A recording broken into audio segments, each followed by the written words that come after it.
Okay, how's everybody doing? Hey, Linda, thank you for joining.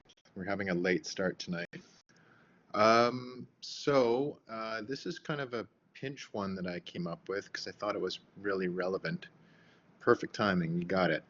I want to talk tonight about using a euphemism from Canada, America's back, or is it? What will a new administration mean for US action on climate change? Um, Now I'm going to kind of I guess, preface this talk by saying that um, I'm assuming that there's going to be a new administration. Now, I will not. Oh, really? Okay. I didn't even see it on there. I mean, I didn't know they did one. I'm going to preface it, and not that I'm kind of condoning any kind of the stuff that's going on with the Trump side of things, but you know, it's not final till it's final. That's for sure. Until it's legally final, and it's not yet. So, but I still think, like it's a subject that I think we need to talk about because we've been through it in Canada before, and I want to kind of, I don't know, put it on the table and give my take on it because I kind of go to these conferences and see how this all works, and I want to cover some things that I think will help us hopefully understand what's realistic and what's not realistic and how things might go down. You never know. That's the thing. You don't know until you see it. But yeah, so what's the situation then? The reason this is important is because it has hit the airwaves over the last week. We've obviously had an election in the United States, and Joe Biden possibly becoming the next president of the United States, highly likely. We'll have to see.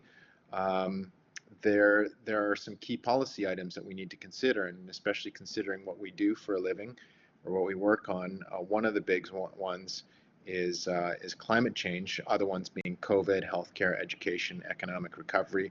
But tonight we're going to look at climate change. So why is it important? Why do you think this is an important question for us to ask ourselves? This is up to you. Why is this an important topic to think about right now?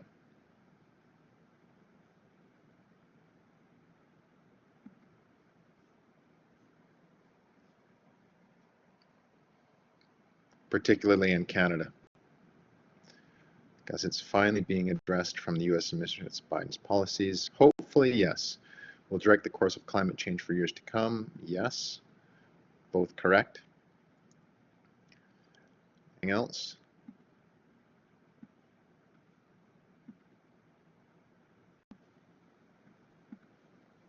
I'm going to play the devil's advocate too. Um, it will affect the energy sector. Our economies are intertwined, correct, particularly the energy sector.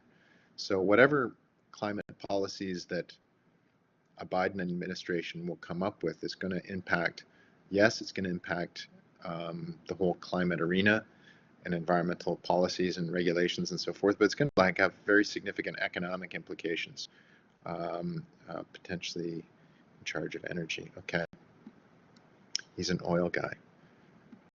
Ah, wow, that's interesting. So yeah, it will be interesting to see what the picks are. I think it'd be a little more conservative.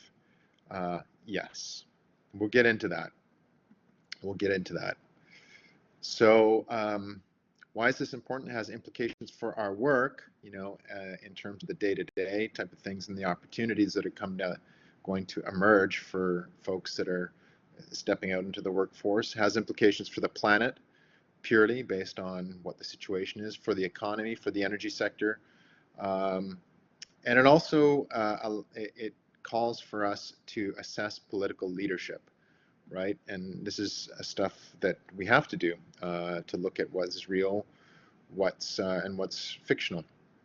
So is this deja vu, right? This whole situation. Do you think this is deja vu? And if so, what does it remind you of?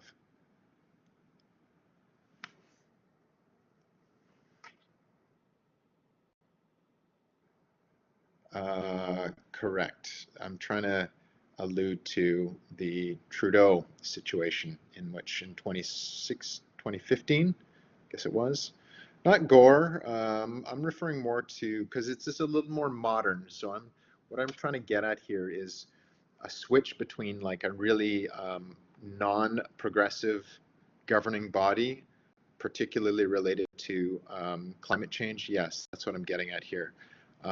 To one that is, in theory, more progressive. At least that's their brand. And the similarities are striking, actually, when you really think about it and drill down. I mean, the context has changed because it's, everything changes. Then they bought pipeline, exactly, right? So this is what I want to get at. But the optics are almost identical, okay? So think about 2015 and Canada is back, right? It was a very similar situation. Now, in terms of climate change, it wasn't as severe because Canada had not officially disengaged from the UNFCCC. So the Harper government had not disengaged. I mean, they weren't the most proactive group on the planet, but they hadn't like completely walked away from those forums or those discussions, whereas the Americans have. And they hadn't disengaged from the UNCBD, Canada, uh, um, but Canada had disengaged from the UNCD. So the Harper government had disengaged from the UN Convention for Combating Desertification, which is not something you hear about a lot because it's not the sexiest convention on the planet, but is one of the three key environmental conventions internationally, known as the Rio Conventions: climate change, biodiversity, and land degradation. So Harper had walked away from that. Canada was not a party to that convention. So, but the mantra was, at that stage, this is in 2015, the old Canada is back on the international stage, meaning a return to multilateralism and engagement with the international community, akin to the days of Pearson-era internationalism, which is often associated with the traditional liberal brand, right? So Lester Pearson was the liberal of that era, pre-Pierre Trudeau, before Pierre Trudeau's prime ministership, who was Justin's father. So I guess what I want to do is look at that and say, well, did it come true? So this whole idea of Canada is back, let's change course and let's kind of become leaders on the environment internationally. And so what happened over the last 5 years? It did to some degree, yes, I would say.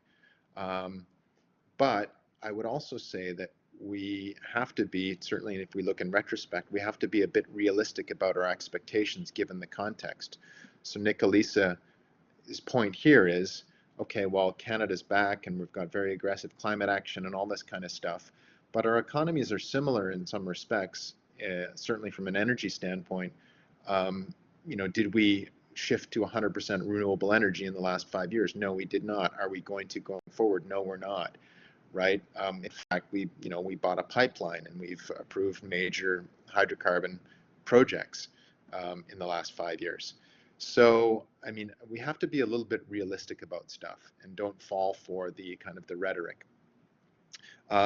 So, although we have more actively engaged with climate change, there is still work to do. So, I'm going to send some links through here as to, where we're at. So this first link here is a very good reference for you to track our progress, right? So if you want to look at, well, how well are we doing on climate change and how well have we been doing over the last period of time, this is a good, if you go to this website here, you can see that this is 2005, 2010. Have you at that link? Can you see that?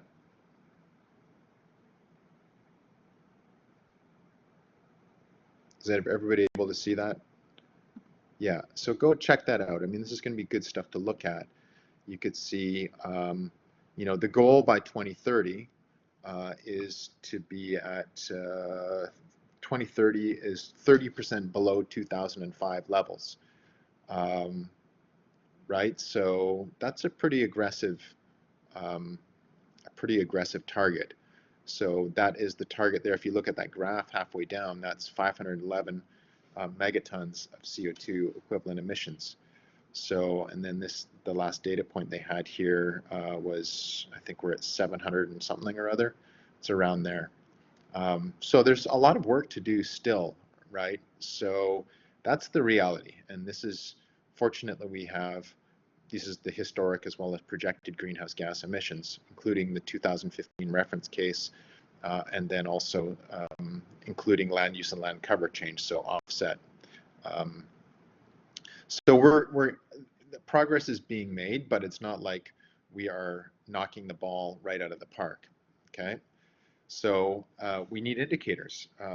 So in 2005, Canada and 195 other countries, we did sign on to the Paris Agreement, and that was a big deal, at the time, politically. I was actually at that conference, and this was like the breakthrough.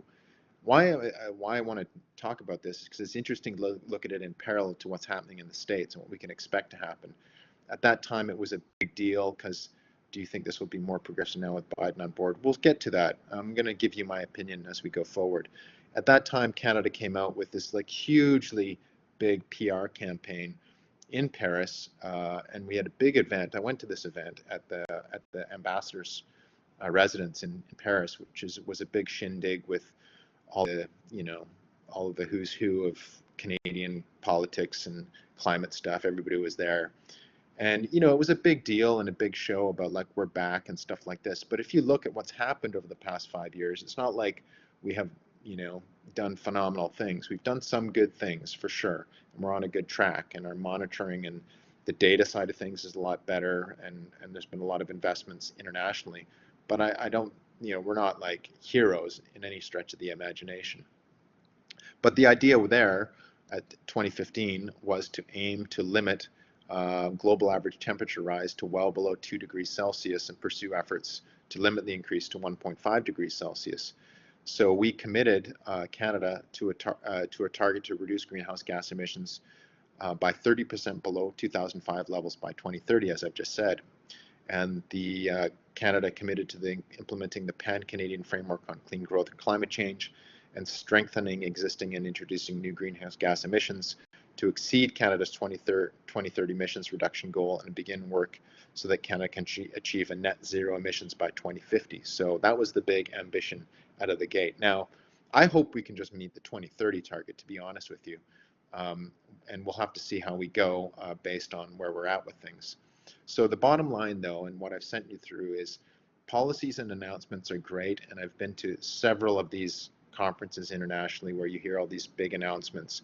90% of the time they don't come true, and the key thing that I always want to look for is indicators and what is the processes that the countries put in place to monitor and benchmark progress.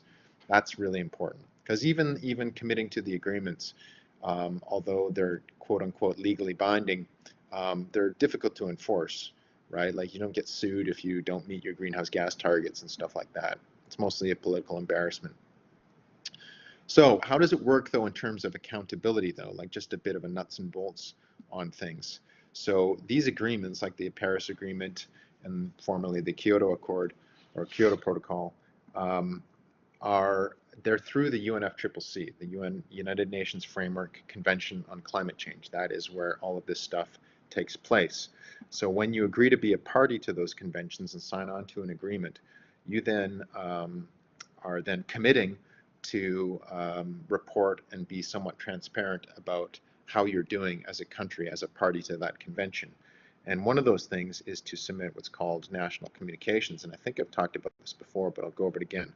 Yeah, walk the walk, not talk the talk. And walking the walk, as Linda said, is represented in what you show. Like, so how do you show you're walking the walk? Well, you show it in your national communication. Okay, that is really the key, one of the key documents that a country can submit, and how you can assess as like just a bystander or a citizen as to how any country is doing on climate change is by reviewing their national communication to the UNFCCC, and you can find them here. So part of my job is to read this stuff. I look at these for different countries and help countries do this stuff and manage the data, particularly in the Caribbean. That's what we're doing right now. So that is where you go in and say, okay, well, whoop-de-doo. What have you done? And you need to look at the national communications, because in each, it's a fairly lengthy document, but there's certain sections of it that cover your inventory, and that's the key. Is like what is the inventory of greenhouse gases? Are you reducing? Where are your emissions? Are they from transportations, from energy production, land use, land cover change, et cetera, et cetera? And that part of the national communication, like the first part, is the inventory, and then you have subsequent parts which talk about adaptation and innovation and research and collaboration and stuff like that. But really the core of it, mitigation actions, that's another component. So the greenhouse gas inventory is your snapshot, and these aren't done like every year. You usually do a national communication between every 2 and 4 years. So if you go to that link there, you will get to a website where you can go and take a look at. So this is for the most recent national communication, 7th national communication. They're periodically submitted, and these are from Annex countries. There's Annex 1 countries and non-Annex 1 countries. So these tend to be developed countries, Annex 1 countries, so like Canada is an Annex 1 country, and then non-Annex 1 countries are the countries that I usually work with, which are usually in the developing world. So they'd be like the St. Lucia, Antigua, Barbados, whatever, Chad, DRC. So if you go to this website, are you at this website now? Are you looking at the National Communication website? Yes? Okay, so if you take a look at that, you can go in and just scroll down that list, and we can go to Canada's. You can go and just click on that, and that will then, so this is on December 17th. That's when this is, yeah, national communication. And this is submitted on December 29th, 2017, right? And so the previous one, so the 6th national communication, I don't know when it was, but you could go back and see when it was. I expect it was probably 2016, something like that, all right? So if you go there, you click on this. So now I'm at Canada's national communication here. All right, so if you look at that link there, that's the PDF to national communication. So this is essentially Canada's report card on climate change, right? Canada's 7th national communication and 3rd biennial update report. So they put them together. You now have these things called 3rd biennial update reports, which are, every 2-year update report on your progress. If you quickly scroll through this, you'll see Chapter 1, Introduction, Chapter 2, Canada's National Circumstances. So that's a description of the country, what's going on, land mass, et cetera, et cetera. It's basically like, what is Canada? And these are consistent with all countries. The structure is the same. 3rd chapter is Canada's greenhouse gas inventory. So this is what I was talking about. Overview of the national greenhouse gas emissions and trends by IPC sector. So this would be in transportation versus energy production, by Canadian economic sectors, as well as by provincial and territorial greenhouse gas emissions. All right, so this then is kind of like the snapshot of where things are at. So you can look at that and see, well, how is Alberta versus BC doing, right? You can see where are our most greenhouse gas emissions being created? Is it from energy production or the energy sector, or is it from something else?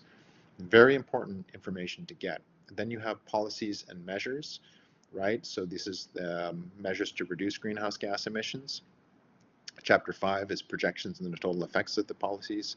And then you have Chapter 6 is more related to adaptation, vulnerability assessments, and climate adaptation. So that would be like looking at the forestry sector and different sectors and see where are we expecting to be vulnerable, what are we going to do about it.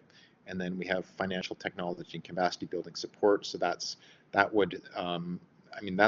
this is stuff that's really concerning to me, or relevant to me, because this is about Canada's climate finance commitments, and these are commitments financially our government has made to international aid and climate finance, which usually goes to projects that I work on with my team. And then research and systematic observation, so this would be what are we doing, climate science assessment, and then lastly, education and awareness. Okay, so this is, if you look at this, this is a lengthy document, right? This is done by Environment Canada, or Environment and Climate Change Canada. So we have a team that works on this stuff.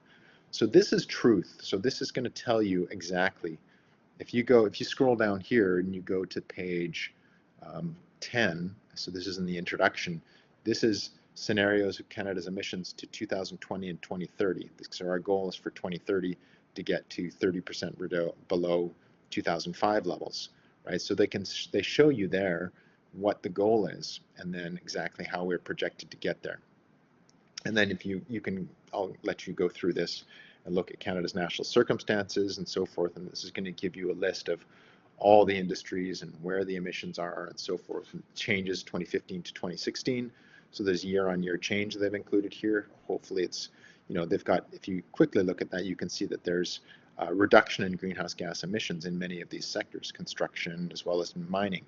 And in some cases there's an increase. So that then gives you a shot as to any country, right? So if you really get working on this stuff, that's what you want to look at. It's like, okay, well, let's first and foremost, I want to go, if I'm like working in a project for us, we're working in Antigua, we go look at their national communication, the most recent one and previous ones. There's a primary, secondary to post-secondary education. Yeah, so there's outline of all that kind of stuff. So this then leads to the greenhouse gas inventories, right? So I'm just going to send through some other links here.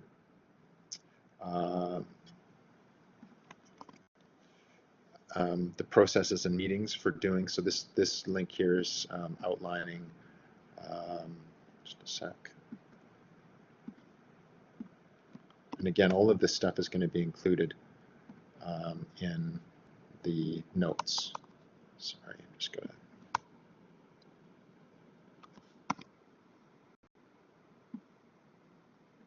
Here. Sorry, I think it copied the, there we go. So this next site talks about the reporting, so the national communicating process, the National Communications Biennial Update Report. So if you, this is a valuable resource for understanding how this stuff works. You know what? So these reports are for people who join the Paris Climate Accord. Yes, exactly. So this is why I'm talking about this. These reports are for any country that has signed on to the Paris Climate Agreement, the Paris Agreement, or previous renditions of that, the Kyoto Protocol, or the Copenhagen, whatever they called the Copenhagen Accord, or whatever it was. If you are, they call it a party. So if a country says, yes, we're down with this, and they sign on, then they have to produce these reports, right? So why do I talk about this now? Because, and here's some other links about the transparency, all of the things, there's a lot to this stuff, right? There's a lot involved with this. So you can understand that when Donald Trump came to power, he said, screw this noise, I don't want to be a part of this. Because he's not the most international minded individual when it comes to this kind of thing, right?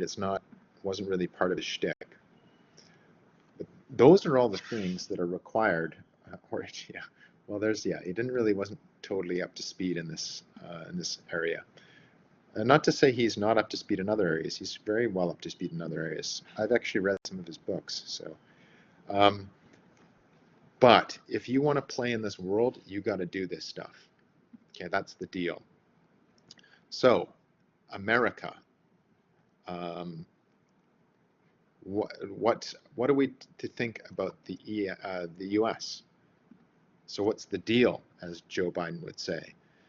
Given the situation now, and given these new reality that we seem to be entering into with the Americans, what is the deal, right? He's got a lot of work to do. Exactly. However, so this is what I want to tell you about. They do have work to do, but they didn't throw everything out, fortunately. So here, what's the first thing that very adapted Green New Deal? Yeah. So what is the first thing that we need to look at if they're coming in? What would be the number one, given what I've just shown you tonight? What would be the first thing that they would really want to act on? Because they're saying, look, we really need to. He's focused on the pandemic.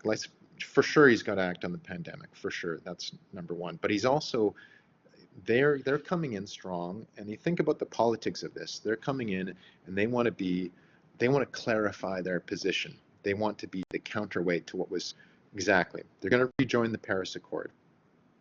So given that, He's already said he's going to do that. He's going to jump back into the Paris Accord, the WHO.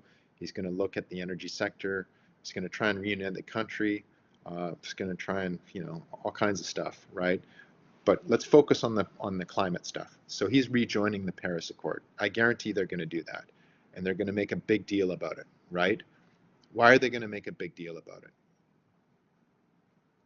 Why do you think they're going to make a big deal about it? There we go. Norm's on fire tonight. Everybody, virtual high fives to Norm. Yeah, optics. Optics. Millions of green jobs. Who cares? They're going to come up with all kinds of stuff. It's the optics. They want to, the optics, they came very close to losing that election, and it wasn't supposed to be that way. They were supposed to like wipe, it was supposed to be a blue wave across the whole bloody country, is what most people had predicted. At least not most people, but the polls and the media had predicted that. So what they probably really want to do is coming out of the gates is differentiate themselves and come in strong, saying like, look, we won and this is what we're going to do, right? That's what I would do. So one of those things, there's going to be like different stance on COVID for sure. They're going to have a different approach to it. But climate change, what we're talking about, they're going to have a different stance. And so what would be the, like, given what I've shown you with climate change, what do they need to like really get a handle on right away? Starts with I. INV. Inven.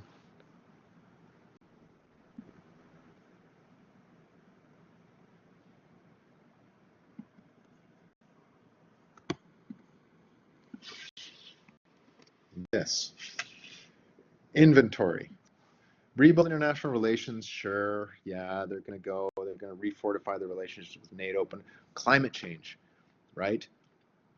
Rhetoric is one thing, optics is one thing.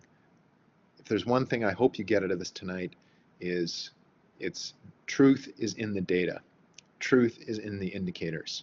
You can go say anything, but then at the end of the day, you really actually have to like produce reports that show you're actually doing things. It's part of the deal in joining these agreements. You can't BS your way through it. You really can't. You can, but you will get caught, and people will call you out for sure. This is why there's so much time and energy put into establishing protocols and procedures and expectations for reporting to the UNFCCC for these agreements. Otherwise, it's just nothing. So they've committed to sign back on it. That is going to mean that they're going to have to produce national communications again, because they didn't when they pulled out. Good point, Norm. There isn't an official enforcement process. That's what I'm saying. Like, you don't get sued, you don't get fined, but it's more of a diplomacy thing. If you've agreed to sign into this stuff, you don't kind of agree to do it and then don't do anything. Either you're in or you're out. And it's more of a political face thing. It's a diplomacy thing. You're not going to submit faulty data, but if you don't meet your targets, you're not going to necessarily be fined. Like, it's not like that, but you will be called out for sure. I've been there when groups have been called out on certain things, and it's contentious. So this is where politics plays a role, where you have these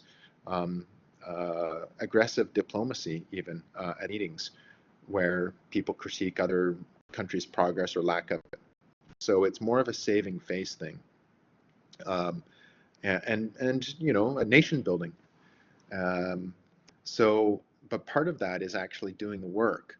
So the EPA would be the group within the American government that's going to be doing a lot of this work. And they actually have kept up with doing greenhouse gas inventories. So if you go to that link, you can see exactly what they've been doing.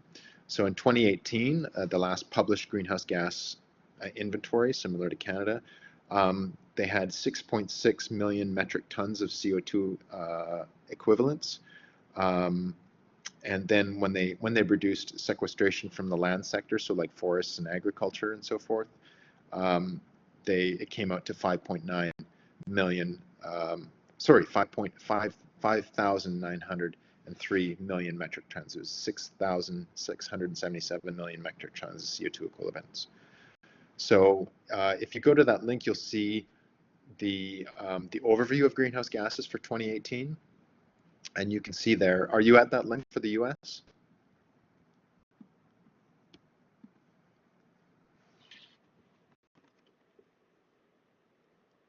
So if you go there, you scroll down, you'll see on the right-hand side there, you see overview of greenhouse gas emissions in 2018. So the bulk of them are CO2, it's carbon dioxide. You have 81%. You do have 10%, which is methane, CH4, and you have nitrous oxide as well as fluorinated gases. So all of those are greenhouse gases, and you report on all of those in your national communications, as well as you report on ways that you reduce them, right? So fluorinated gases, those are the HFCs and so forth, which come usually from some form of technology, usually cooling technologies. So there's a whole chapter in the national communications for mitigation actions where you reduce HFCs. Similarly, nitrous oxides and methane. So where would methane come from as a greenhouse gas emission? Where would you expect methane to come from? Ag, yeah. So methane's an ag, usually, and waste as well. So you can get, it's agriculture as well as waste emissions. So it could be either from landfills, so methane gets emitted from landfills, and also from waste. So like sludge and so forth, you get methane that off gases from liquid waste, from like say sewage and stuff like that. So those are the three areas where you get methane emissions. And methane has a much higher global warming potential than CO2. I think it's like 32 times or something like that. So that, I mean, they've got something to work with, and their goal though is to get to 30% reduction as well. So it's kind of interesting, even when you look at this, the EPA website, you would think that they had still kind of stuck with things. Although Donald Trump, as their federal policies had really kind of like not encouraged these kind of initiatives, everything didn't fall completely to the wayside, right? So here's a neat tool as well. You go to this link here. This is a tool for looking at, just a second here. This is EPA's tool for analyzing. If you look at this, you can see for all sectors, if you want to look at just emission sources, and you can look at, that can allow you to see for all years or most recent years, the greenhouse gas emissions from 2019 to 2018. I just queried agriculture, so you can see from that, and it's broken down by crop cultivation, livestock, and fuel combustion, right? So you can see the percent change from 1990 to 2018. And then that's a really neat little tool for assessing progress, right? So what is the fine print of all this?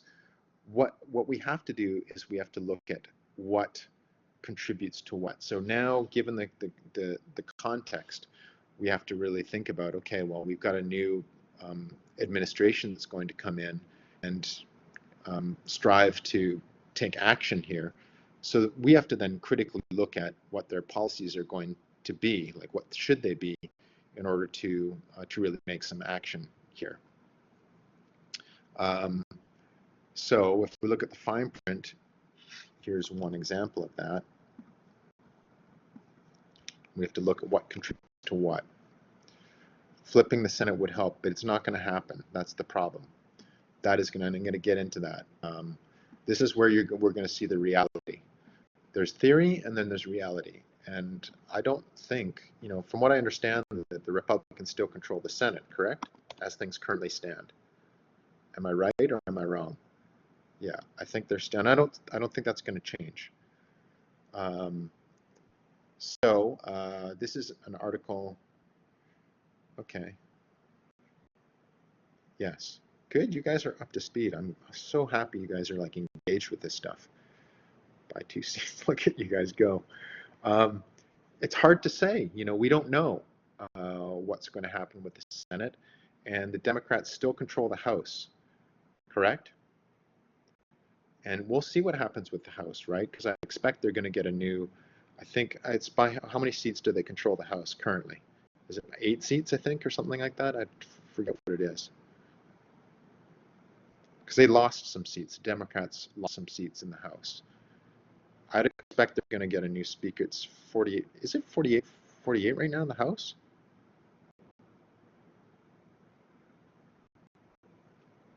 So a Senate. So Senate's 48, 40. Senate. Okay. Interesting. Okay. Well, we'll have to see. It's hard to see. Let's get back to the data here. If we look at, this is a neat little article I found. This one here, this from EcoRI, which tells you, this is a great, so if you, are you at this, Democrats lost seats in the House, correct. But they still control the House. So if you look at this link, are you looking at this link that I sent through? This one here is greenhouse gas emissions by industrial sector since 2005, right? So if you look at this, here, click on that. So what I'm going to get at here is like, okay, well, let's kind of assume things can happen, right? It's not entirely up to the House and the Senate. I mean, there's a lot of ways that action can take place. Sometimes it just takes motivation, right? It's not even regulated. Say like sectors realize that they need to act. So if you look at this link here, you'll see, this is an interesting graphic. You can see the US total in greenhouse gas emissions, which has gone down marginally since 2005. But what has gone big time in this? Like what trend do you see here that has really dropped? Electricity, exactly. Why is that?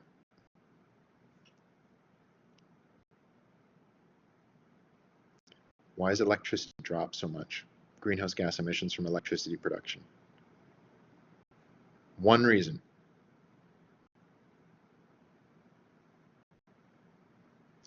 No, not hydro. Norm's close, but it's the opposite of that.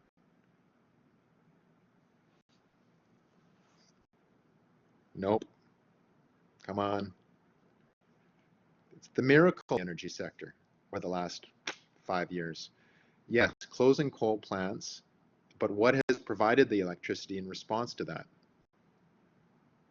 No, no, no, no.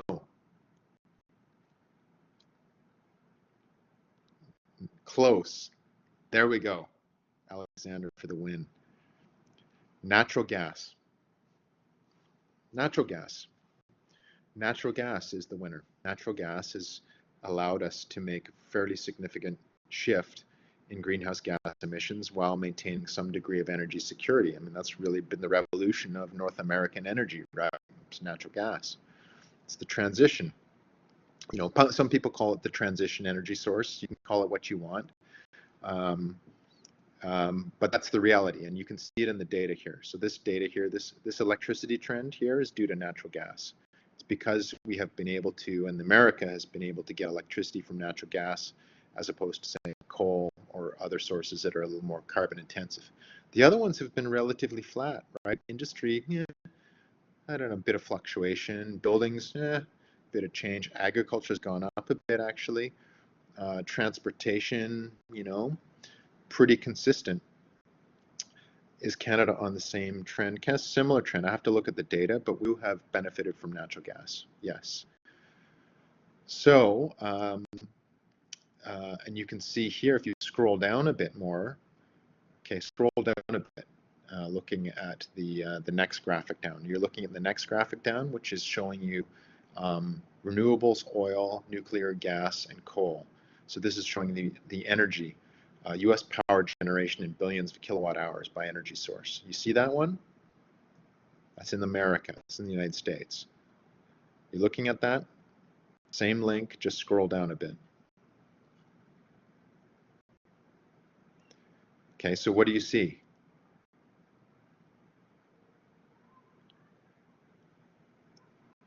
What's happening with the blue one there? Norm. Norm called it. Coal's going down. Regardless of So regardless of Trump's policies about bringing coal back, coal went down, right? And natural gas went crazy. And you saw some increase in nuke. Oil was down, renewables are up. Yeah, coal's dying. It's not becoming, you know, why bother? It's not economically as beneficial as other vibrant sources. Is the miracle of fracking, basically, and the finds in various accessible sources of natural gas. Renewables are up, so that's good. Gas is way up. Nuke's kind of up a bit. I mean, it was kind of really went up in the 80s, but kind of plateaued a bit. I mean, nuke is expensive, right? But this whole idea of electrification is a trend there. So why I'm kind of walking us through this, we need more micro. I would agree with that for sure. Micronuclear is cheaper. I mean, it's expensive to put in a big macro nuclear plant, right? And it's a little rigid and a little risky. Let's be honest about it. And I'm not anti-nuke. Like, I would consider myself a pro-nuke person. But if it's, you know, it needs to be economically viable. So that's the landscape that we're looking at right now. This is what Biden is walking into, is these trends: coal going down, gas going up, renewables kind of online, and then some other trends that are just in play right now. So in energy sector, clearly natural gas has a role to play in greenhouse gas emissions reductions, right? What's happening in Pennsylvania, right? What's happening in Pennsylvania? But that was the state, really, one of the states anyways, that really made the call. I mean, natural gas is happening in Pennsylvania. It's a lot of it. So this is what was so interesting about this whole kind of election and the public response. You can't come out and say we're getting off of natural gas, we're getting off of fossil fuels, especially in a state like Pennsylvania. You know, it's not the right message per se, not explicitly. But energy generation from renewables was up 6% in 2019. That's higher than the 3% gain in 2018, but lower than the 13% gain in 2016, 2017. So there was a gain, but there was a much higher gain in 2016 and 2018. So renewables, regardless of what was going on, that was 2016 and 2017 in America, right? So you would think renewables were not happening because Trump was in power, right? No. It's market momentum. Renewables were flying. It's getting cheaper. Solar, wind getting cheaper per kilowatt hour. So, I mean, it's hard to avoid that. I mean, I'm working in the Middle East right now, and renewables are flying, right? So you have these trends. To achieve meaningful progress towards these targets, it's going to require much more than improving on the energy efficiency of cars and trucks. Large-scale fuel substitution, decarbonization of energy, that's going to make a big difference. We're looking at, for Paris Agreement targets, roughly a 2.8% or 3.2% average annual reduction in emissions over the next 6 years. Significantly higher than the 1% average annual reduction annually achieved since 2005. That's the deal, right? We're going to need to see a 2.8 to 3.2% average annual reduction in emissions over the next 6 years to move towards these commitments. It is ambitious. Now we have to see how that's going to occur, and this is then we have to look to what is going to happen with a new administration. So what is Biden's new Green New Deal?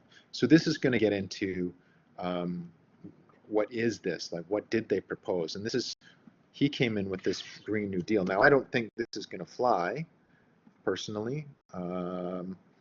It is an opportunity. I mean, so they're going to invest a lot of money in economic development, and we should be doing the same thing in Canada and are doing it to some degree.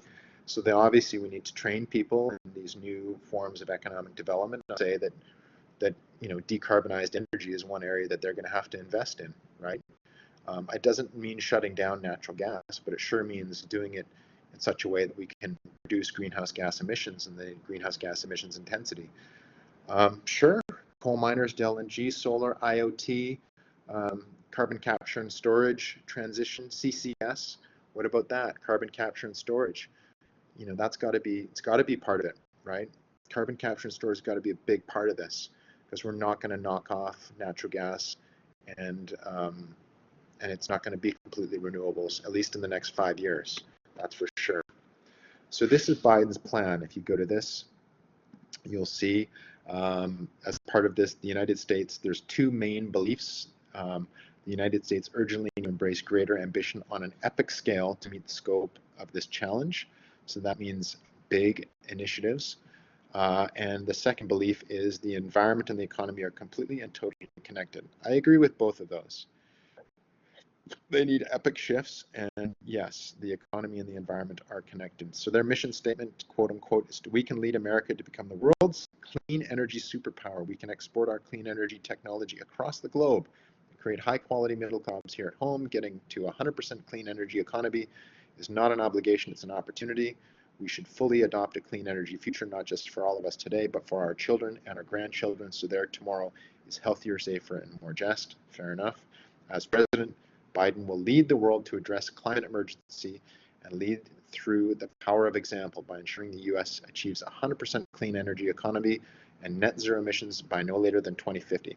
That's their mission, okay? Sure, race with China. So they want to get to net zero emissions no later than 2050. Fine, fair enough.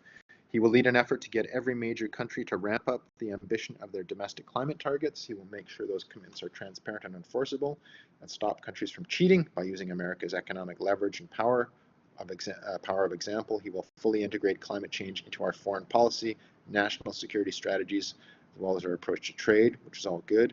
And Biden has committed to the Biden for president, committed that Biden for president will not accept contributions. This is interesting. Biden will not accept contributions from oil, gas, and coal corporations or executives, right? That's interesting. Modern, progressive, and speaks to the generation that cares. Exactly. And so I hadn't really got into this much before today or the last couple days, but he's really into it. Like, I got to give this guy credit. I haven't been a huge Biden supporter myself, to be honest with you, up until now. I don't know if I am yet, but we'll see. But he has been in the game on this. They've got a whole section there, if you look at it, called Joe Biden, a Climate Change Pioneer. Joe Biden has long appreciated the enormity of climate change and has always believed that we have a moral and economic imperative to address it. In 1986, he introduced one of the first ever climate bills in Congress, recently called him a climate change pioneer and dubbed his early leadership as a watershed moment back in 1986. So this isn't a new thing. He didn't just like wake up yesterday and say that he is a climate change guy. He's been at it for a while. He's got a lot of experience with the portfolio. So that's all his like plan going into it, right? So, but what do people think about this? So here's some, excuse me. That's a Washington Post article. So if you look at this, that they outline some of the Biden victory positions America for a 180 degree turn on climate change, right? Seek to shift U.S. fossil fuels and expand public lands protection, but they will face serious opposition from the Senate GOP. So, are they going to be able to make epic changes within domestically? What do you think? Sweeping changes. Do you think they're going to be able to do it given the current? Probably not within 4 years. I don't think so. It's going to take time. In fact, I think it's going to take one full term to get everything oriented. It will take a full term to reach that kind of level of compromise that they're going to need to find to get any bills passed and make any Joe will jog so Kamala can run. Good, I like that. That's great. He's got to clean up first. He's got a lot of stuff to address first. My expectations domestically for them are not huge. This is Canadian. So this is the Canadian interpretation. So what is now they're going to come out, Biden, Canada's introduced coronavirus, climate change. They're going to work together on climate change, blah, blah, blah. They're going to feed off each other politically because they're both progressives. So they're going to go to the next climate conference. U.S. is going to send their delegation because they're going to sign back onto this. Canada's in power, and Canada's current Liberal Party, likes to make a lot of waves when they go to these things. So they're going to buddy up at these the next. You mark my words, in the next COP conference. Hopefully, I'll go. I don't even know if they'll have it in person, but they're going to make a big deal about it. So America is going to do what Canada did in 2015. America's going to go, and they're going to send their A team there. And they're going to make a big deal about them being there and blah blah blah. What they probably do, we're back, yeah, and they're going to pledge a lot of support for developing countries. Yeah, his forced expressions with Trump. Well, they didn't like each other. I know. I can see why. I mean, as if Trump would like him. I mean, he's just gonna. They're just not. They're different political ideologies and different kind of paths as well, right? Like, say what you want about Trump, but I mean, the guy's like, done a lot of stuff in his career, and Trudeau's got. He's pretty light compared to him. Let's be real. So, but they will come out heavy on the. I expect they're going to come out heavy at the COP conference, because one thing they can't do a lot domestically, but they can do a lot internationally, right? So the Americans will be able to do some really kind of innovative and progressive things and fund different programs. So like even with when Trump was during the last term, my team and I worked on USAID projects, on climate projects that were funded by the American government. So, and they were progressive, so it wasn't like everything fell apart. So they're going to come back heavy, I expect, and you're going to see a lot of these kind of innovative. USAID will be funding a lot of projects in the Caribbean and vulnerable regions, that kind of stuff.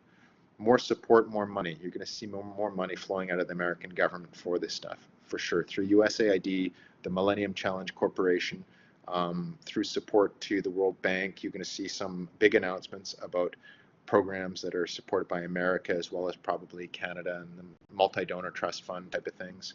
So that's the stuff I think you'll see a lot of. Domestically, it's going to be hard to see. Another interesting thing to look at is what really pushed the success of Biden, right? So if you look at this article here, and this is why I think you will see young voters motivated by climate change and environmental justice helped propel Biden's climate. So a lot of young voters came out and really influenced the vote at the state level based on people's concern over change. It was an obvious decision, for sure. And so that's not going to go away. So that kind of pressure domestically is going to really, I think, encourage the Senate and the House to act, regardless of even when they're bipartisan, because it's their future that's at stake, and we can see the impacts that are happening now. It's hard to deny them. So I think that pressure from that generation is going to really influence some of the decisions that even the Senate makes, and we can't avoid that. Like, and that was a clear signal that came out of the election, is that. So some people account that just untangling the mess alone was going to keep Biden's handfuls. It's not just flipping the dial and going from Trump back to Obama, says Barry Rabe, quote unquote, a public policy professor of the University of Michigan. Could actually take much of the entire term to reverse that reversal. So the whole kind of reversal on climate could take actually a whole term to really get going. So this is another good article that I found from Vox. So some of these are progressive news sources, but that's okay. Which talks about how Joe Biden plans to use the executive powers to fight climate change. So these are 10 ways they've identified where he's going to try and use executive power.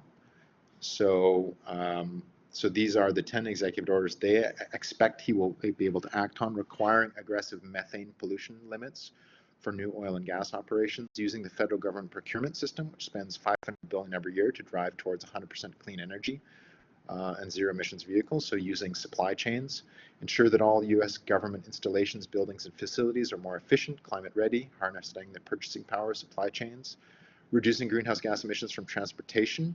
So the fastest growing sources of U.S. climate pollution are in transportation. So this will be preserving the Clean Air Act, developing rigorous new fuel standards, as well as 100% of new light and medium duty vehicles will be electrified, and annual improvements are made for heavy duty vehicles. And those are things that they can enact. Doubling down on liquid fuels for the future, so which make agriculture a key part of the solution. So biofuels, advanced biofuels, save consumers money and reducing emissions through new aggressive appliances, so standards for appliances. This is all stuff you see in various different countries, but they can move on some of these things. Not lasting though. Which one though? Which not lasting though? These policies or regulations? Yeah, some of these can be reversed if there's in government, true. Executive orders, for sure. I mean, the biggest thing that they have to achieve is structural change to the energy sector. You know, these are structural changes to the technological industrial complex, and that will take time to do. It takes time to change an industrial economy. It doesn't happen overnight. So these aren't lasting, but again, you know, like there has money to be made. The thing will be interesting to watch those. These executive orders are also, as Norm pointed out before, is very nicely, they're good optics, right? So what did Trump do with executive orders? I mean, gosh, the guy like signed them and put it up on his desk, right? Executive orders to, you know, to build the wall, right? To ban Muslims coming to the United States. I mean, different executive orders, but made a big deal about them to, you know, for the optics to feed his base. And I expect the same thing will happen with these ones. There will be a series of executive orders that may not have the effect that really needs to be had in terms of bulk reduction in greenhouse gas emissions, but they will be for good optics, right? And foreign policy, I think, is an area that you know, there's going to be a lot of action. So I'd expect a lot of room to maneuver there. Like I said, support for different programs, joining the Paris Climate Agreement, making big noise about that. There's a quote from Vox, from Brown, quoted in this article. He will lead a major diplomatic effort to get every major country to ramp up the ambition of their domestic climate targets, including convening a climate world summit to directly engage leaders of the major carbon-emitting nations of the world to persuade them to join the United States in making more ambitious national pledges above and beyond the commitments they've already made. So there'll be, you know, there will be some actions, and we'll have to see how it all plays out. But there will be an important role for the EPA for monitoring. So you can expect to see some changes there. So there's a group called the FERC, regulates interstate transmission of electricity. There's going to be some shakeups there for proposal with respect to LNG terminals and interstate gas pipelines. So there's going to be some action there. There's going to be state-led actions. So the U.S. might rely more on state moves for climate change wins. And you can see that, like, so here's an example in Nevada. So voters in the battleground state of Nevada passed a ballot question requiring utilities to get half of their electricity from renewables by 2030. So that was an at-ballot survey question, and 57% supported that question or that proposal at the ballot, making it more popular than either presidential candidate. So these kind of like state-level initiatives, depending on what state you are, will also drive these changes. So obviously Washington State, California, I'd say Colorado to some degree, Nevada, clearly there's some interest there, will drive a lot of the changes, not dissimilar to Canada, right? So within Canada we have some provinces that have a much stronger position on climate change and ambition on climate change by implementing things like carbon taxes and so forth, like in British Columbia. And Quebec as well has got some pretty aggressive climate targets. So what's possible? I think my take on it is that if this goes how it looks like it's going, and this becomes a legal electoral win, and we'll only know that until, I guess it's December 1st, is it, that they actually have that well, I mean, who knows what's going to happen with legal cases, but at least then that's when it's expected. Um, I believe that he is committed. I believe the administration is committed, and I think that's one of the most important first steps in in these kind of changes. You've got to have commitment at the top, the leader. Now, how it happens, I don't think we're going to see aggressive structural change domestically in the United States.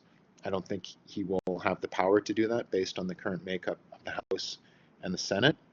But you will see a reinvigorated debate and interest on the part of the states themselves at the state level. I think um, nationally as well. And then you will also see the market. Uh, um, yeah, I think he's renewed hope. And you'll see the market. So look at the markets. So what happened with the markets? Does anybody follow what happened over the markets over the past 10 days or 7 days? Exactly. But what happened at first, though? Just pre-election, kind of a slump. It was like I don't know if it was a slump, but I mean, yeah, it was stagnant, uncertainty. There's a lot of volatility. Exactly, there's a lot of volatility, a lot of uncertainty, no clear direction. Really, up until I think I forget what it was, but um, the day of the election, was it Friday? Um, and once we started to see more certainty in what this result might look like, and also the composition of the House and the Senate. That was another thing that I think contributed to that shooting up. So why did it shoot up though?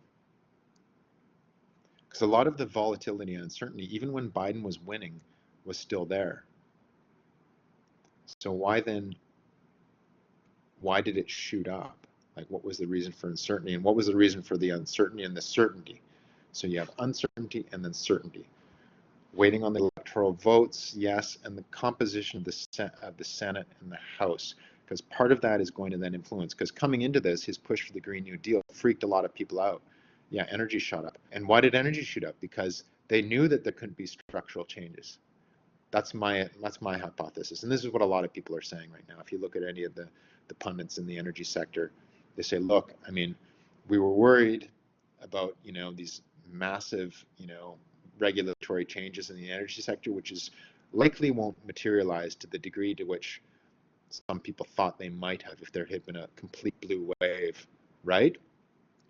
So as a result of that, there's much more certainty in the energy sector. So natural gas isn't going to die; it's going to stick around, and that kind of clarity or certainty has caused the markets to shoot, which is a good thing in my opinion, to give the market some confidence. And that then I think that will provide some momentum and interest because the greenhouse gas issue is not going to go away. So anyway, it's actually at the end of the day probably we're looking at a pretty good situation for the climate. Yeah, Canadian dollar went up. So I think it's a good thing. We're going to see to summarize, I think we're going to see this new kind of era in American politics if this goes the way it goes. You're going to see some I don't know, stability, but kind of measured change in America domestically, which coattails with the Canadian situation because we're kind of measured change. But you're going to see some big time stuff change happen internationally. That's where I see you're going to see some really interesting stuff happen because there's less constraints internationally. You don't have to you can come out with these kind of like really ambitious support for developing countries and so forth. There's a little more latitude in those as we've seen that in Canada with our support of climate finance. So that's an area that I think you can see some pretty exciting stuff. And frankly, that's where we need to see a lot of exciting stuff because a lot of those folks, the UA, are looking at their watches waiting for America to be back. Yeah, I'm sure. I'm sure. But they're still not going to allow them in the country right now. I think they're going to maintain the COVID ban for travel ban. So there we go. Any questions? That's kind of just a very mile high view of what's going on right now and how that relates to kind of the Paris Agreement, what that means then for in concrete terms, how we can monitor that by looking at the EPA for Canada as well as their national communication. They're actually going to produce a national communication, presumably in the next 2 years, whereas I guess they've been off of that for the last while. I'm just going to take a quick look here because I want to go back to that. So seventh party. Yeah, I don't see. United States of America, right? So if you go here,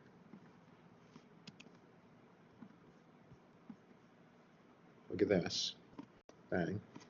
So if you go to there, the South National Communication, you scroll down to United States of America. Ukraine didn't produce one, the US didn't produce one. So they didn't produce a seventh national communication, which should have happened in the last couple of years, right? So if we go back, if we look at the sixth national communication, I want to see what their last national communication was. US, okay, so they did, revised version, yes, they did do one for, so they did do a sixth national communication, and that was here. Here's the link.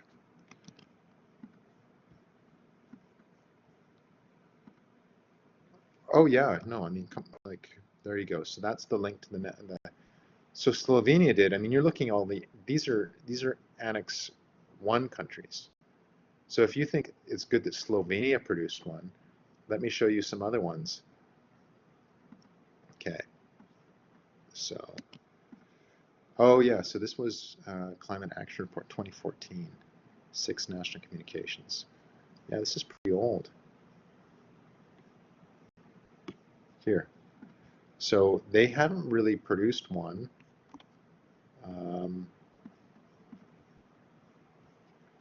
Since Obama was in power. So John Kerry signed this off. So he was the Secretary of State at the time. So they have not produced a report to the UN since Obama has been in power for climate change. That's their status, right? So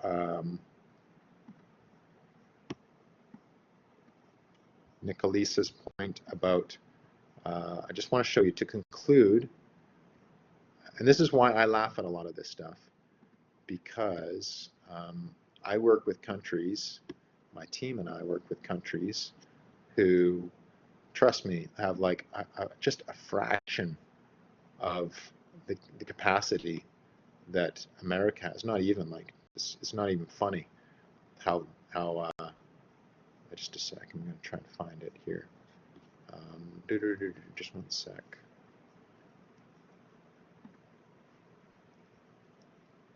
Next one.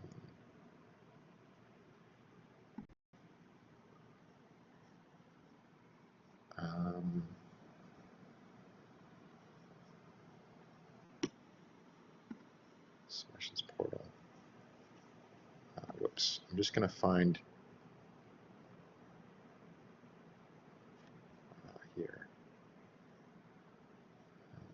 National editions.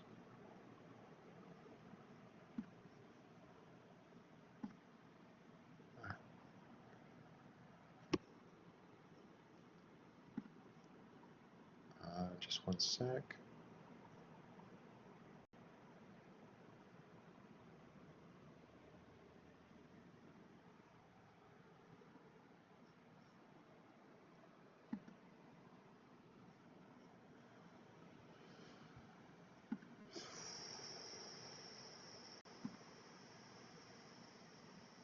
Parties.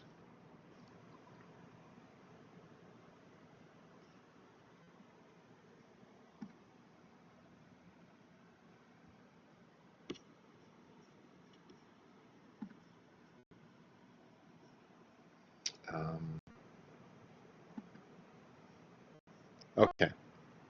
So there we go. I'm just gonna. Right. All right. Here we go. So I've just made a list of the parties here. So if you look at that link there, you'll get a list of all of the parties, and I filtered them by non-Annex 1, so you can filter them by Annex 1 or non-Annex 1. So non-Annex 1s typically the ones have less capacity. So you can scroll through here, and I'm going to pick, let's look at, okay, how about Chad? Has anybody ever been to Chad, Africa? Anybody been to Chad before? You know where it is?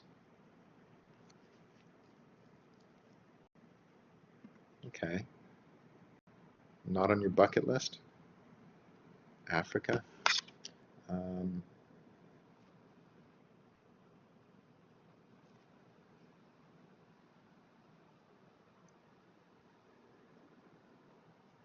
yeah, so Chad is a party to the convention, so you can go and look at, I'm just going to give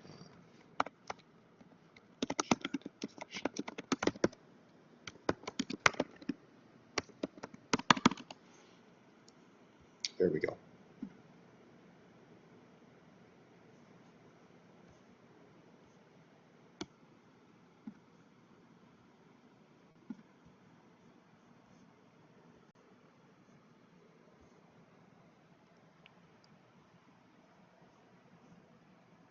So there we go.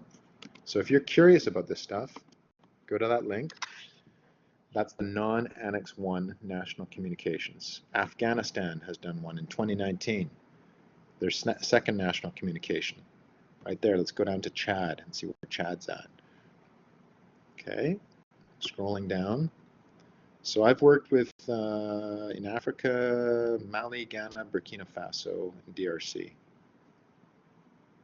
So 2013, June 4th, that's Chad's national communication. It's done in French.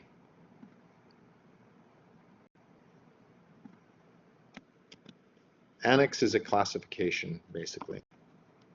There. So if you look at that, you'll see République du Tchad. This is their second, la seconde communication nationale du Tchad sur les changements climatiques. So that's their national communication. You can go through that and see it's the same as the other ones. Obviously, you know, a little less, a little like, I don't know, less capacity put into less laid out. It's something like done in Word, and then they probably had 3 or 4 people working on this, like, and then contributed by many different people, universities and stuff. So, but they produce it, right? So, yeah, it's a thing that countries do if you're a party to it. So those countries are going to get more support from the America to do these things. That's my prediction. All right, so questions?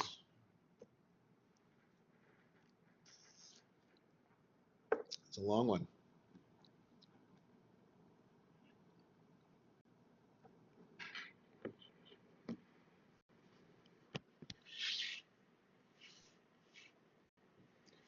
All right. Thank you for coming out, everybody.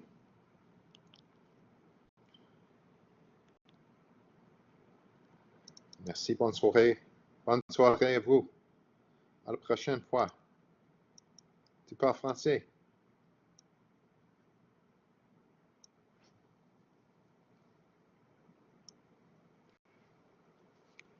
Español, good. Okay. Bueno, hablamos. Okay.